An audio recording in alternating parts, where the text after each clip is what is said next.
이 세상에서 하나님 나라의 백성으로 살기라는 제목으로 같이 말씀을 나누겠습니다.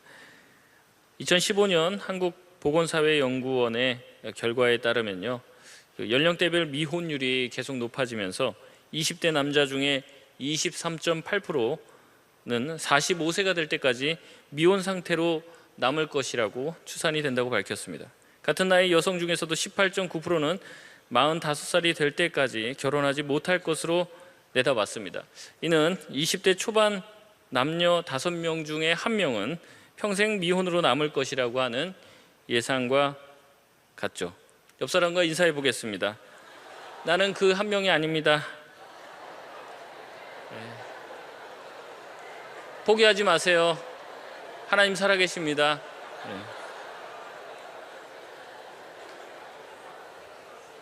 여러분은 이 예상에 대해서 어떻게 생각하십니까? 나는 그 1명이 아닐 거라는 생각하지 마십시오. 그날이 도적과 같이 임합니다. 여러분, 우리 교회 안에서 또 이제 교회 안에서 신앙생활을 하다 보면은 참 결혼에 대한 압박감들을 느끼게 되죠. 나는 그 1명이 아닐 거라고 생각했는데 이미 그날에 이르는 사람들을 우리가 많이 보고 있습니다. 여러분, 그렇지만 그렇게 결혼을 안 하면 뭔가 문제가 있는 건가요? 결혼을 못 하면 안 되는 건가요? 안 하는 사람들도 있고 못 하는 사람들도 있겠죠. 분명합니다. 그건. 뭔가 하자가 있고 뭔가 문제가 있기 때문에 결혼을 내가 못하는 것 아닌가, 이런 생각들을 한 번쯤 하게 된다는 거죠. 그런데 여러분, 하나님의 나라의 백성으로서 우리가 결혼을 안 하면, 또한 못하면 하나님 나라에서도 루저가 되고 뭔가 문제가 있는 사람이냐는 거예요. 우리가 맨날 교회에서 듣는 얘기들이 뭡니까? 예수님처럼 살자, 바울처럼 되자, 이런 얘기입니다. 여러분, 예수님과 바울이 루저입니까? 예수님과 바울이 뭔가 문제가 있는 분인가요? 그렇지 않죠. 요즘 사회가 이렇다 보니까 결혼을 늦게 하거나 안 하게 돼도 사회에서는 크게 문제가 있다라고 생각하지는 않는 그런 현상들이 있죠. 근데 유독 교회에서는 결혼이 조금만 늦어지거나 아니면 안 하고 있으면 뭔가가 문제가 있는 사람으로 자꾸 이야기를 하더라는 겁니다. 굉장히 희한하죠. 저도 어렸을 때 보면 그래요. 대학교 초반 되면은 막 연애 못하게 합니다. 사귀지 말라고, 나이도 어린데 뭘 사귀고, 그러다가 상처받고 이런다고 사귀지 말라고 그렇게 뜯어 말립니다.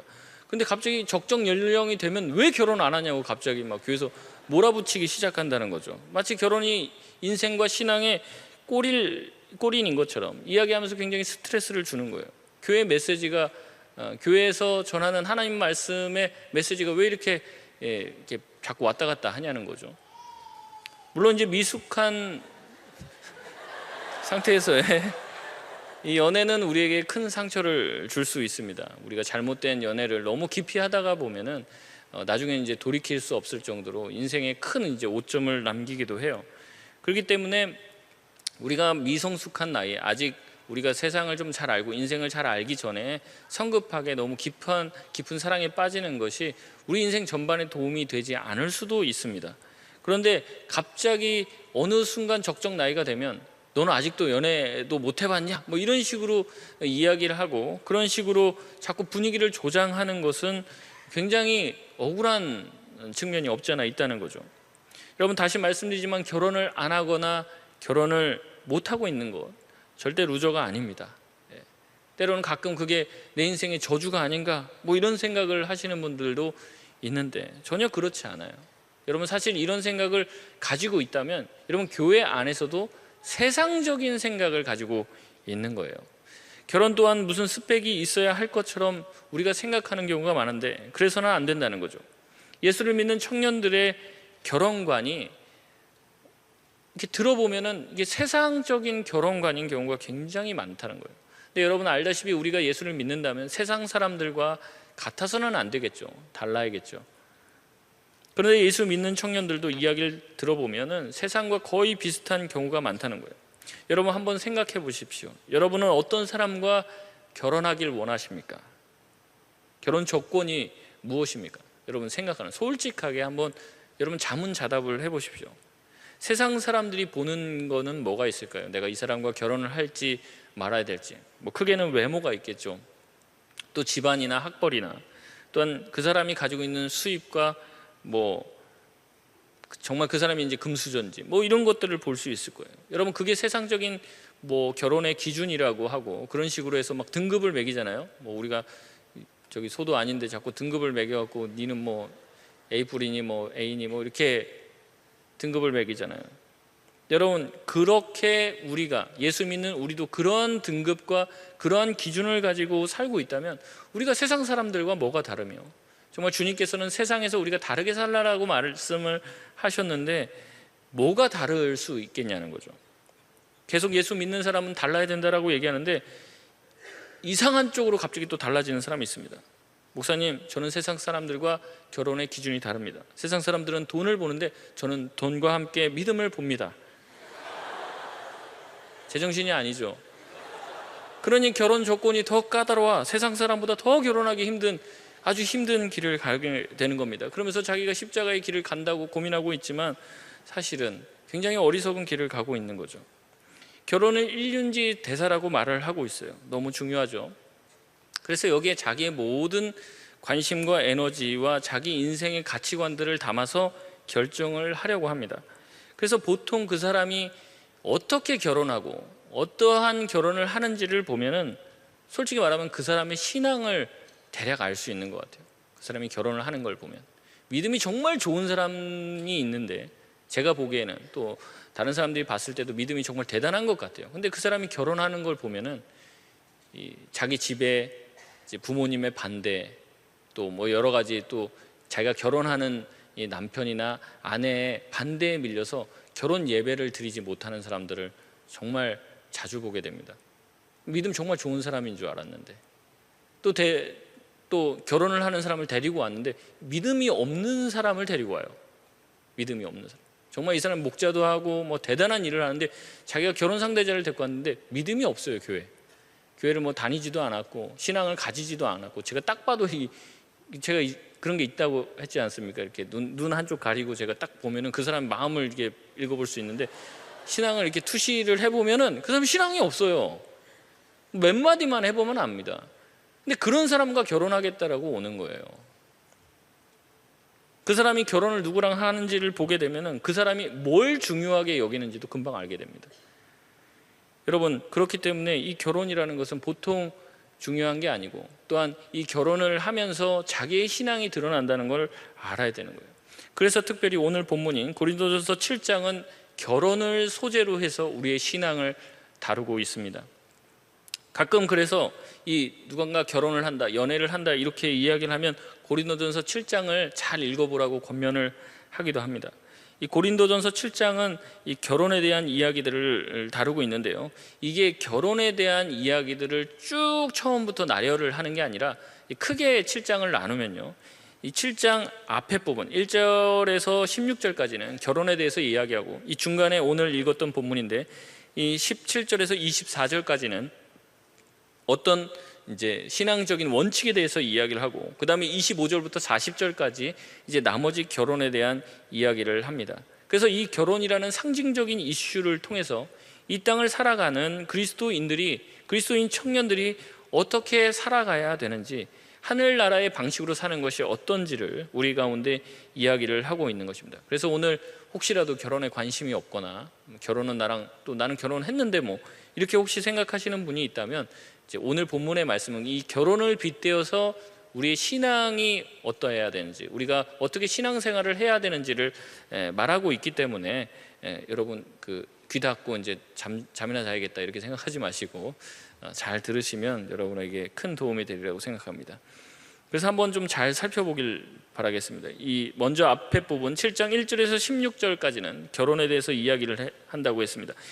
2절을 보면 음행을 피하기 위해 결혼을 하라고 하고 있습니다. 그러니까 자기가 안에 뭐 이제 음욕이 일어나고 막 이제 남자 같은 경우 자매가 없으면 막 도저히 살 것 같지 않는, 뭐 인생에 정말 낙이 없다, 이래서 막 참지 못하는 이 막 마음에 막 그런 정욕이 막 불같이 타오르면 결혼을 빨리 해라 이렇게 권면을 하고 있습니다.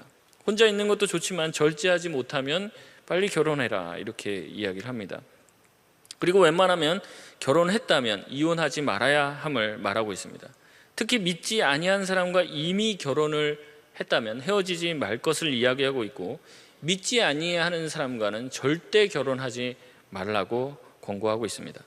그리고 17절에서 24절까지의 내용으로 오늘 본문인데요, 갑자기 결혼에 대한 이야기를 쭉 하다가 멈추고 하나님께서는 각자를 부르신 부르심이 있는데 그 부르신 대로 행하고 그 부르심에 머물라고 이야기를 합니다. 그리고 나서 25절에서 40절까지 다시 결혼에 대한 이야기를 하고 있습니다. 정리해 보면은 이 앞과 뒤를 결혼이라는 이야기가 싸고 있고, 이 중간에 우리가 본문 읽은 그 부분을 통해서 이 결혼 전체가 어떻게 돌아가야 되는지, 어떠한 원리를 통해서 돌아가야 되는지 이야기하고 있다는 거죠. 근데 아까 무슨 이야기라고 했습니까? 하나님이 각 사람을 부른 그 부르심대로 머물러 있어라 라고 말하고 있다는 거죠. 여기서 부르심은 칼레오라는 단어를 씁니다. 그리고 그대로 머물라라는 이 단어는 메노라는 단어를 쓰고 있는데, 이것을 계속 연달아서 쓰고 있어요. 우리가 결혼, 독신, 이혼, 재혼에 대해서 생각을 할 때 결국 이것이 우리의 일상의 삶인데, 우리 이 일상의 삶에 하나님의 말씀을 따라 기준이 되어서 사는 삶은 무엇이냐면, 결혼을 해야 되냐, 이혼을 해야 되냐 말아야 되냐, 뭐 재혼은 할 수 있냐 없냐, 뭐 이런 식의, 또 독신은 어떠하냐, 이런 식에 대해서 구체적인 답도 주지만은 이 구체적인 것을 다 뛰어넘은 원리를 주는데, 이게 뭐냐면 부르심에 머물러야 된다라는 이야기를 하고 있다는 거죠. 땅을 딛고 사는 우리는 하나님께서 위로부터 부르신 그 부르심이 무엇인지를 생각하며 거기에 머물라고 하는 그 원칙을 말하고 있다는 거예요. 다시 말해서 우리가 세상 사람들의 결혼과 독신과 이혼, 재혼, 이 세상 사람들의 방식과 달라야 되는데, 뭐가 달라야 되냐면 세상 사람들은 세상 사람들이 생각하는 그 방식대로 살고 자기의 욕심과 돈이나 여러 가지 이익을 따라서 움직이지만, 우리는 어떻게, 그리스도를 믿는 사람들은 어떻게 결혼을 해야 되고 독신이나 아니면 이혼이나 재혼을 해야 되냐면, 세상의 방식이 아닌 하늘에서부터 우리를 부르신 그 부르신 방식대로 머무르는 그런 방식으로 살아나야 된다는 거죠. 여러분, 우리는 세상에 사니까 세상의 영향을 받을 거예요. 그래서 우리의 사고방식도 쉽게 세상처럼 변하기 쉽죠. 결혼한다고 찾아오면 제가 첫 번째로 말하는 게 있습니다. 혼인신고를 해라. 그걸 안 해요. 왜냐하면 세상에서 다 그렇게 얘기하거든요. 야, 1년, 2년 살아봐라. 살아보고 나서 혼인신고해라. 그렇게 얘기해요. 왜냐하면 그 1년, 2년 안에 이 이혼할 확률이 굉장히 높기 때문에 그렇게 얘기를 하는 거예요. 그래서 제가 아주 이혼하기 힘들게 만들어 놓으라고, 혼인신고도 빨리 지금 가서 하고 다 명의도 다 공동명의로 다 해놓으라고, 나중에 이 재산 갈라가기도 힘들게 아주, 그래서 막 이혼하시고 싶은데, 너무 이혼하고 싶은데 그거 귀찮아갖고 이혼 못하게 제가 그 얘기를 할 정도로 이 세상 방식이 그리스도인들 가운데도 들어와서 결혼을 하고 혼인신고를 안 하는 거예요. 근데 여러분, 혼인신고를 안 한다는 게 뭘 전제로 깔고 있어요? 너랑 나랑은 1, 2년 동안에 뭔가 좀 안 맞으면 이혼할 수도 있다라는 것을 전제로 깔고 지금 가는 거예요.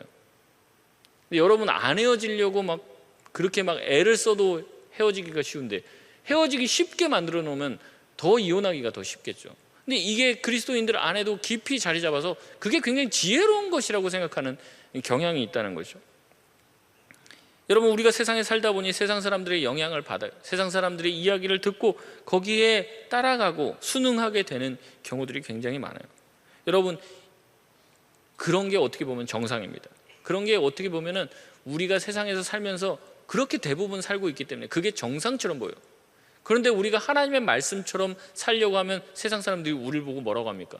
저 바보 같은 놈, 비정상이라고 얘기를 하는 거죠. 여러분, 우리가 정말 예수 그리스도의 십자가의 사랑을 경험하고 우리가 하나님의 자녀가 되었다면 세상에서 사실 정상 소리를 들으면 안 돼요. 우리가 세상 사람들과 다르고 죄송하지만 비정상적인 사람이라는 이야기를 들을 수 있어야 돼요. 왜냐하면 우리는 세상 사람들과 같이 세상 사람들의 기준을 따라 살고 있지 않기 때문에 그런 것이죠. 그래서 로마서 12장 2절에는 이렇게 우리에게 말하고 있습니다. 너희는 이 세대를 본받지 말고 오직 마음을 새롭게 함으로 변화를 받아 하나님의 선하시고 기뻐하시고 온전하신 뜻이 무엇인지 분별하도록 하라. 여러분, 우리는 달라야 됩니다. 우리 그리스도인은 세상에서 살지만, 세상에서 살고 세상 사람들과 함께 살지만 세상 사람들과 다른 삶을 살아야 돼요.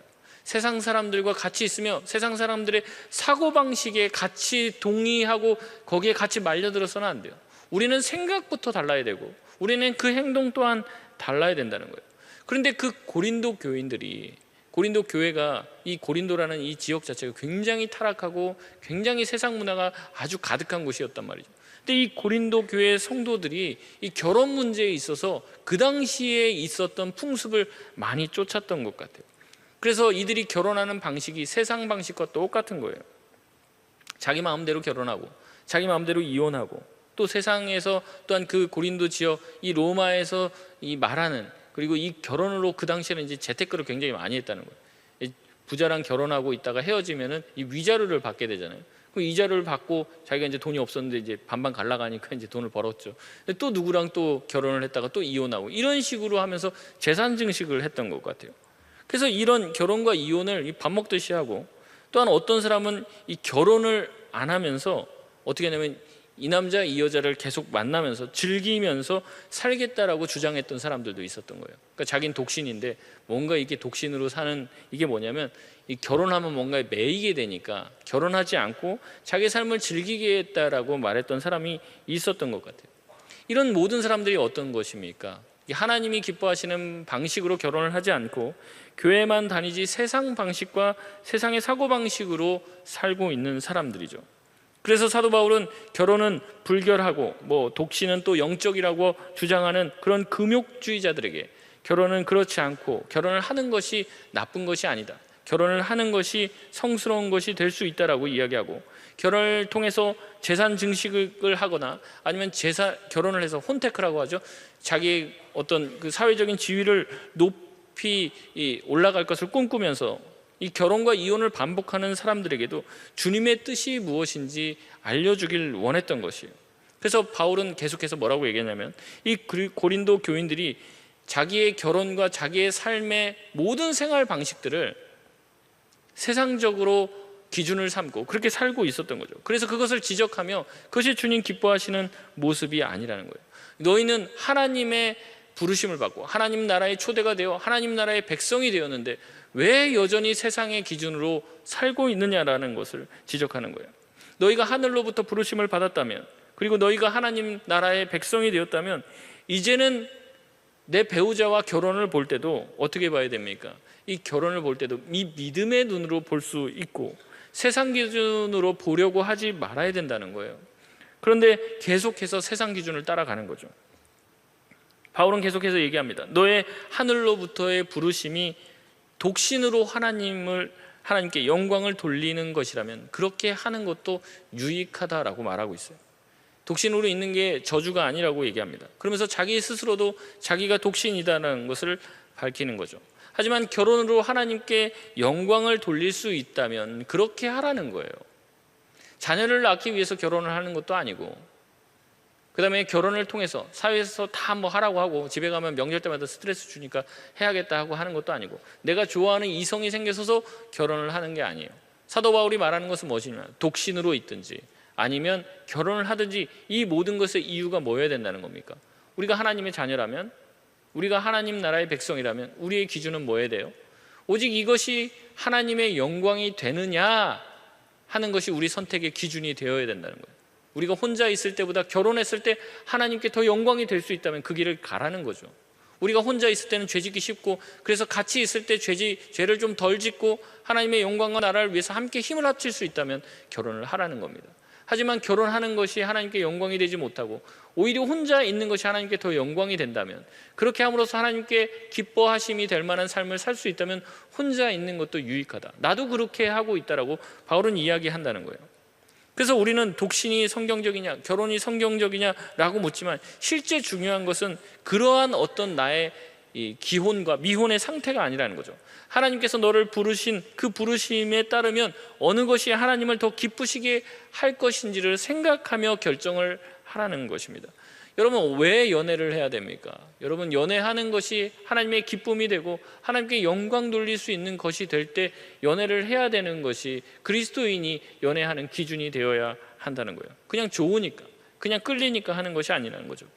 그러면서 사도 바울은 계속 얘기합니다. 왜 자꾸 하나님의 부르심은 너희가 생각하지 않은 채 여전히 세상의 기준과 판단을 가지고 너희 인생의 삶의 수많은 결정들, 정말 인생의 중요한 결정들을 하고 있느냐라고 묻고 있는 거예요.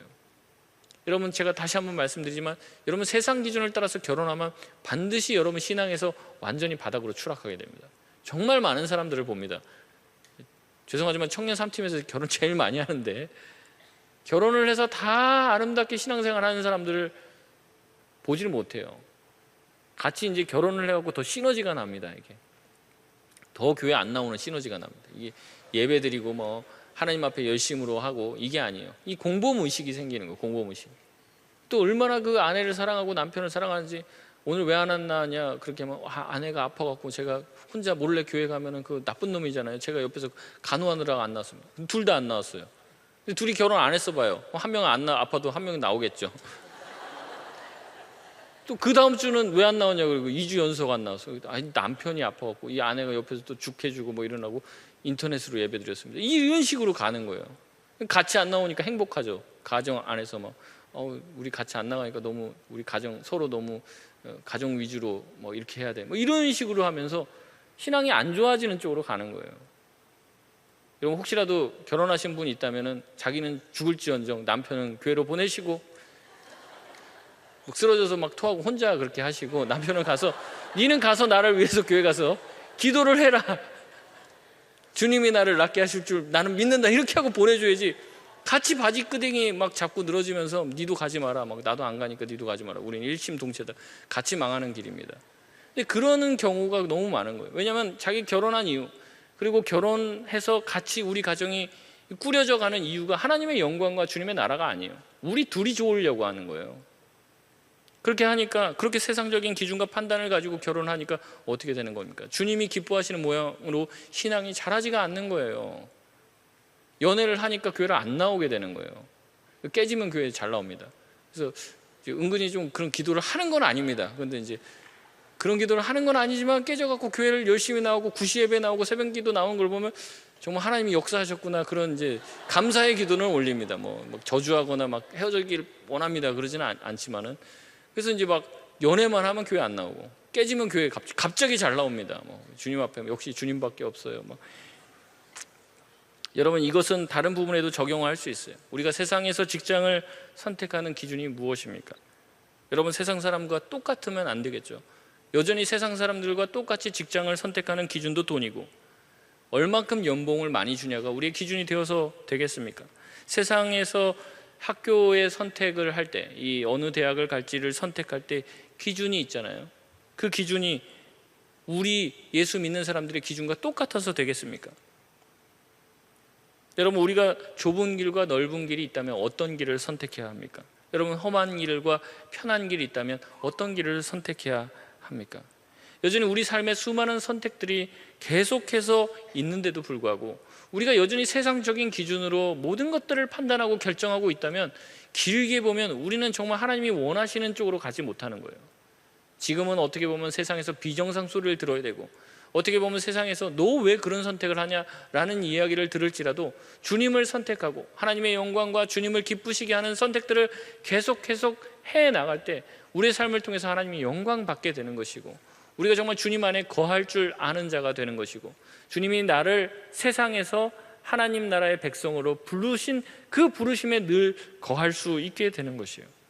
그래서 사도 바울은 할례자로 내가 부름을 받았다면 무할례자가 되려고 하지 말고 무할례자로 부르심을 받았다면 굳이 할례자가 되지 말라라고 이야기를 합니다. 각 사람은 부르심을 받은 그대로 지내라고 얘기해요. 중요한 것은 우리가 돈을 많이 주는 직장이든 적게 주는 직장이든 마음에 드는 학교에 다니든 들지 않는 학교에 다니든 가장 중요한 것은 무엇이냐면 하나님이 말씀하시는 대로 거하는 것이고, 하나님이 우리를 부르신 그 부르심 안에 거하는 것이 중요하다는 거예요. 하나님의 기준에서 내가 서울대를 가든지 내가 지방에 있는 어떤 대학을 가든지 그게 우리 입장에서는 굉장히 중요한 일이겠지만 하나님 입장에서 그게 중요하겠습니까? 그렇지 않아요. 내가 어디에 있든지 거기서 하나님의 영광을 드러내는 것이 더 중요한 일인데도 불구하고 우리는 우리 삶의 중요한 일들을 가지고 하나님 앞에 자꾸 이야기하며 그것이 이루어져야 된다라고 얘기를 한다는 거죠. 주님, 올해 9수입니다. 올해 넘기면 안 됩니다. 블레싱의 불자도 꺼내지 마십시오. 주님, 뭐 이런 식으로 우리가 기도를 해서는 안 된다는 거죠. 하나님, 내가 혼자 있는 것이, 또한 때로는 시간이 늦어진다 할지라도 하나님, 나에게 정말로 영광스러운, 하나님께 영광 돌리고 내가 정말 영광스럽게 사는 그러한 방식으로 살아갈 수 있게 해달라고 우리가 기도를 할 때, 때로는 결혼할 수도 있고 못할 수도 있고, 그것은 중요한 게 아니라는 것이. 심지어 사도 바울은 21절에 이렇게 얘기합니다. 네가 노예라고 할지라도 그냥 그대로 있으라고 그래요. 이 정말 얼마나 충격적인 얘기입니까? 노예면 뭐예요? 해방되려고 해야 되는 거 아닙니까? 근데 그게 아니라 노예라고 할지라도 그냥 그대로 있으라는 거예요. 만약에 네가 자유할 수 있는 어떤 환경이나 상황이 열리면 그렇게 해라. 하지만 그렇지 않고 네가 평생 노예로 있을지라도 내가 노예로서 하나님께 영광 돌릴 수 있는 방법을 찾아내고 그렇게 살아라고 하는 거죠. 물론 할 수 있다면 자유자가 되라고 이야기하고 있지만, 네가 보기에 세상 기준으로 봤을 때 노예는 안 좋은 거죠. 세상 기준으로 봤을 땐 자유민, 귀족이 더 좋아요. 근데 그렇게 되려고 애쓰지 말고, 하나님께서 이미 네가 노예라고 할지라도 하나님께서 이미 너를 영적인 자유자로 불러주셨다는 것을 기억하면서 이 세상에서의 어떤 환경에 얽매이지 말고 주님 바라보면서 살아가는 법을 터득하라고 말하고 있는 것입니다. 우리에게는 내가 노예인지 자유인인지 귀족인지가 중요하죠. 그래서 우리가 그 한 등급 올라가게 해달라고 하나님 앞에 기도할지 모릅니다. 우리에게는 정규직이든 비정규직이든 이게 중요하잖아요. 할 수 있다면 정규직이 되시길 바랍니다. 명문대에 가는 게 우리에겐 중요하겠죠. 할 수 있다면 여러분 명문대 가실 수 있길 바랍니다.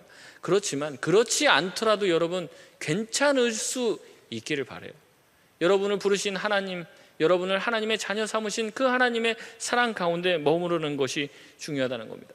하나님의 시선으로 여러분 자신의 삶을 보시고, 그렇게 보면 우리 삶에 우리가 답답해하던 수많은 기도의 제목이 사실은 별것 아니라는 것을 알게 되는 것입니다. 정규직이든 비정규직이든 하나님 앞에 그게 중요하겠습니까? 정규직으로 살면서 하나님 영광 다 가리고 하나님 얼굴에다 먹칠하면서 살려면 정규직 안 하는 게 낫죠. 비정규직으로 있지만 내가 그렇게 불안한 삶을 살고 있기 때문에 주님 앞에 매달릴 수밖에 없는 삶을 살고 있다면 그것이 하나님 보시기에 더 가치 있는 삶이 아니냐는 거예요. 우리가 주님께 속해 있고 하나님 나라의 시민권을 가진 자로, 하나님 나라의 시민으로 살고 있다는 걸 여러분 믿으시길 바랍니다. 결혼, 독신, 이혼, 재혼, 이런 우리 삶의 수많은 아주 중요한 일상들의 결정을 땅의 기준으로 하는 것이 아니라 하늘의 기준으로 여러분 이루시길 바라요. 빌립보서 3장 19절에서 20절에 이렇게 말하고 있습니다. 그들의 마침은 멸망이요 그들의 신은 배요 그 영광은 그들의 부끄러움에 있고 땅의 일을 생각하는 자라. 그러나 우리의 시민권은 하늘에 있는지라 거기로부터 구원하는 자 곧 주 예수 그리스도를 기다리노니. 아멘. 세상의 사람들은 땅의 일만을 생각합니다. 땅에서 어떻게 잘 될지만 생각하는 거죠. 하지만 우리의 시민권은 하늘에 있기 때문에 거기로부터 오는 예수 그리스도의 은혜로만 살 수 있는 자가 되어야 된다는 겁니다. 그렇게 세상 기준이 아니라 하나님의 기준대로 우리가 살아가야 되는 이유가 있어요. 우리 아까도 말씀드렸듯이 우리 읽었던 본문인데요, 29절에서 31절까지 말씀을 한번 같이 읽어보겠습니다. 아까 7장 24절까지 읽었는데요, 29절에서 31절까지 말씀 우리 같이 한번 읽어보겠습니다. 시작. 형제들아 내가 이 말을 하노니 그때가 단축하여진 고로 이후부터는 안에 있는 자들은 없는 자 같이 하며 우는 자들은 울지 않는 자 같이 하며 기쁜 자들은 기쁘지 않는 자 같이 하며 매매하는 자들은 없는 자 같이 하며 세상 물건을 쓰는 자들은 다 쓰지 못하는 자 같이 하라. 이 세상의 외형은 지나감이니라. 아멘. 여러분 왜 그렇습니까? 하나님께서 곧 재림하시기 때문에 그런 거죠. 예수님께서 다시 오신다는 겁니다. 그때는 심판이 있고 이 세상에서 우리가 모으고 쓰고 여기서 많은 것들을 쌓아 올리려고 했던 모든 것들이 다 소용없게 되는 날이 온다는 거예요. 여러분 예수님이 다시 오실 때 가장 가치 있는 것이 무엇인지 생각하며 그것을 이 땅 가운데 세워나가는 것이 주님이 기뻐하시는 일이라는 것입니다. 여러분 주님이 다시 오실 때 어떤 사람을 찾겠습니까? 이 세상에 살면서도 이 세상에 현혹되지 않고 이 세상의 시류에 물들지 않고 하나님의 말씀대로 사는 자 아니겠습니까? 그리고 또 하나님의 말씀을 늘 생각하며 그 하나님의 말씀을 전하려고 한 자들이 귀히 여김을 받지 않겠습니까? 여러분, 우리가 이런 신앙이 없는 이유가 무엇입니까? 예수님이 다시 재림하시리라는 것을 많은 경우 잊고 살아요. 예수님이 오늘 저녁에라도 다시 오시면 우리가 쌓아놓은 모든 것이 대부분이 아무 소용이 없는데도 불구하고 오늘도 우리는 또한 내일도 그것을 위해서 살려고 한다는 거죠. 여러분, 세상의 어떤 가치보다 예수님이 더 가치 있다고 정말 믿으신다면, 여러분, 예수님이 오늘도 재림하실 수 있고 내일도 재림하실 수 있을 때, 그때 가장 중요한 것이 무엇인지를 생각하며 사실 수 있는 저와 여러분 되시길 바랍니다. 우리의 생각과 우리의 생활 방식이 세상 사람들과 전혀 다를 바가 없이 살고 있다면, 우리가 다시 한번 주님의 재림하심을 기억하며, 하나님, 오늘도 우리가 나와 기도하는 기도의 내용들이 이름만 예수님, 이름만 하나님의 영광, 이렇게 이야기하며 사실 실제로 들어가 보면 우리의 기도의 제목이 결국에 땅의 것들을 구하고 있다면, 그리고 그 땅의 것들을 구하며 하나님, 이것들을 내가 많이 얻을 수 있도록 도와달라고 기도하고 오늘도 그것을 꿈꾸며 기도하고 있다면, 다시 한번 주님께서 재림하실 날 정말 그것이 가치 있게 될 것인가를 생각하며 정말 주님 기뻐하시는 모양으로 살아갈 수 있는 저와 여러분 되시길 바랍니다. 말씀을 마치겠습니다. 여러분, 더 이상 결혼했니 안 했니로 피곤하게 만들지 마시길 바랍니다. 하나님께서 부르신 그 부르심대로 여러분 있으면 돼요. 자연스럽게 결혼하게 되면 결혼하십시오. 그렇지만 자연스럽게 안 하게 된다면 그것도 주님의 뜻인 줄 아시고 편안하게 안 하실 수 있었으면 좋겠습니다. 그것이 우리에게는 중요한 문제지만 하나님에게는 전혀 중요한 문제가 아니에요. 하나님을 기쁘시게 하기 위한 결혼인지, 하나님의 영광을 위한 결혼인지 아닌지, 하나님을 위한 독신인지, 하나님을 위하지 않고 자기 자신의 영광과 자기 자신의 쾌락만을 위한 독신인지, 그것이 더 중요하다는 거예요. 여러분, 결혼을 늦게 하거나 안 하는 게 루저가 아닙니다.